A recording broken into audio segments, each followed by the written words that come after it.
হচ্ছে? এটা বিরিয়ানির মশলা আছে, স্পেশাল মশলা। না হলে আবার গন্ধটা বেরিয়ে যাবে বলে ভালো করে আটকে রাখা হয়েছে তো। এটা কি বাজার থেকে কেনা না ঘরে? না, এটা ঘরে তৈরি আছে। এটা ঘরে তৈরি আছে।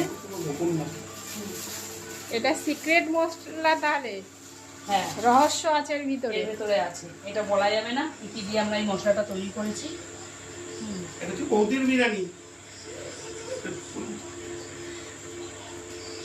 এটা হচ্ছে স্পেশাল মশলা, এটা হচ্ছে বৌদির বিরিয়ানি।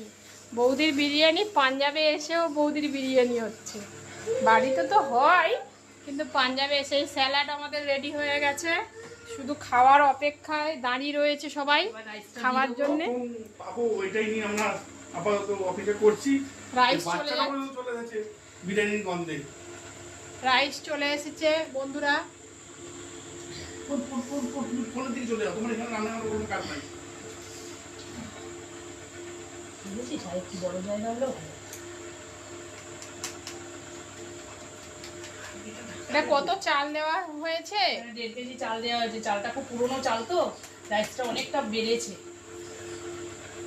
রাইসটা খুব, তাহলে কথায় ঠিক পুরনো চাল ভাতে পারে।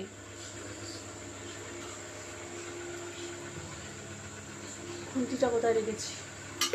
অসাধারণ দেখতে লাগবে।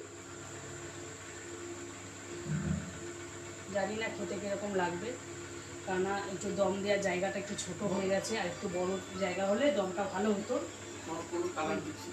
আজকে কোনো কালার দেওয়া হবে না এখানে, যেমন বাচ্চা খাবে তো, কালার ছাড়া করবো রাইসটা আজকে। কি ঘন দুধ।